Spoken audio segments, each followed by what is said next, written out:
প্রাণ প্রাণ মাল যতটুকু যার সামর্থ্য আছে আগামীর দিন যেন জামাত ইসলামের হয়। জয় বাংলা। আসসালামু আলাইকুম, কেমন আছেন সবাই? আশা করি ভালো আছেন। আজকের ভিডিওর বিষয়বস্তু মৌলবাদী বা মৌলবাদের অভয়ারণ্য, আওয়ামী লীগের পুনর্বাসন জামায়াতের ভিতর। আজকের ভিডিওটি খুব গুরুত্বপূর্ণভাবে সাজানো হয়েছে। আপনারা যে যেখান থেকে দেখছেন না কেন অবশ্যই ভিডিওটি শেয়ার করে দেবেন।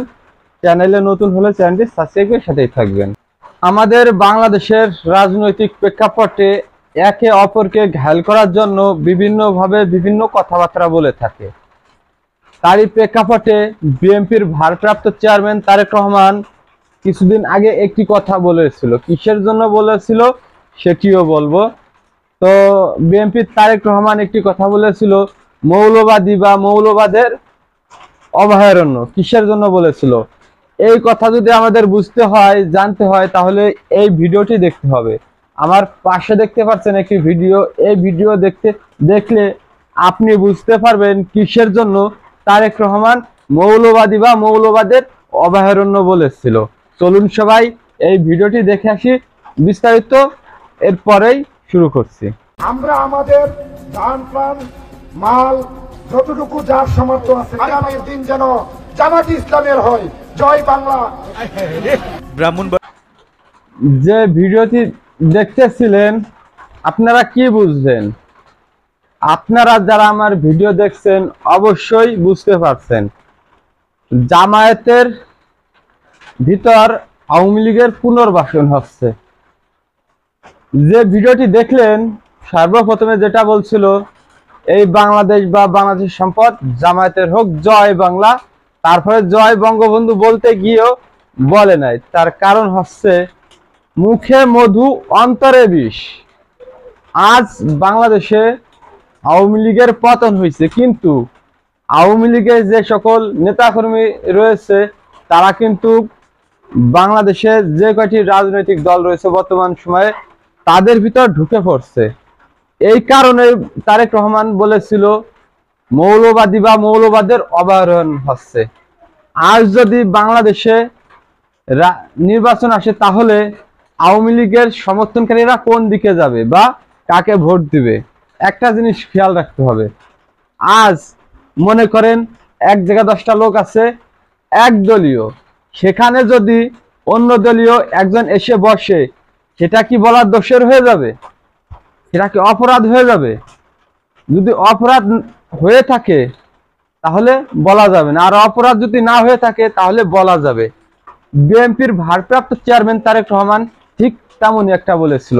বিএনপির ভারপ্রাপ্ত চেয়ারম্যান তারেক রহমান বুঝতে পারছে আওয়ামী লীগের যে সকল দোসররা রয়েছে, আওয়ামী লীগের যে সকল ছোটখাটো নেতা কর্মীরা রয়েছে যাদেরকে অনেকেই চেনে না, তারা আজ জামায়াত বা চরমোনাই, এনসিপি, গণ অধিকার পরিষদ এই সকল দলের ভিতর ঢুকছে। এই কারণেই বিএনপির ভারপ্রাপ্ত চেয়ারম্যান তারেক রহমান বলেছিল মৌলবাদী বা মৌলবাদের ভিতর অভয়ারণ্য হচ্ছে। অভয়ারণ্য বলতে কি বোঝায়? অন্য স্থান থেকে একটি লোক এসে আরেকজনের ভিতর ঢোকে, এটাই অভয়ারণ্য বলে। বাইরের দেশ থেকে যেরকম অতিথি পাখি বাংলাদেশে আসে, বাংলাদেশের জনগণ কি বলে? অভয়ারণ্য, অতিথি পাখি।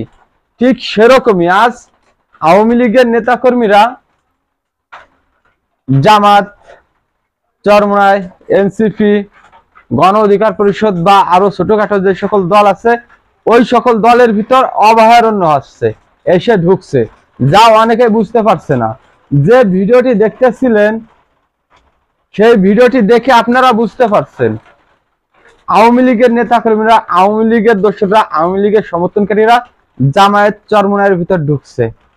আজ এটাও বলা যাবে না আমরা যারা জুলাই আগস্টে 2024 সালে জুলাই আগস্টে আন্দোলন করলাম, সংগ্রাম করলাম, আওয়ামী লীগের পতন করলাম, আওয়ামী লীগকে বাংলাদেশ থেকে বিতাড়িত করলাম, এই জন্য আওয়ামী লীগের নেতাকর্মীরা আমাদের দলে ঢুকুক, এই কারণে কি আওয়ামী লীগের পতন ঘটাইছিলাম? আজ আওয়ামী লীগের কথা বলাই যাবে না, আওয়ামী লীগের কথা বললে দোষ। আওয়ামী লীগের নেতাকর্মীরা আজ বিভিন্ন দলে প্রবেশ করছে, এটাও বলা দোষ। আজ আলেম সমাজ বিভক্ত হয়ে আছে, এই বিভক্ত হওয়ার কোনো দোষ নাই। দোষ কিসের? মৌলবাদী বা মৌলবাদের অভয়ারণ্য, এটা বলা দোষ। জামাত বলেন, চরমোনাই বলেন, এরা ওদের ভোট, ওদের সমর্থন বাড়ানোর জন্য আওয়ামী লীগের সমর্থনকারীদের, আওয়ামী লীগের লোকদের দলে ঢুকাচ্ছে। আসেন এরপরে আরো আলোচনা করি। প্রাণ প্রাণ মাল যতটুকু যার সামর্থ্য আছে আগামীর দিন যেন জামাত ইসলামের হয়। জয় বাংলা।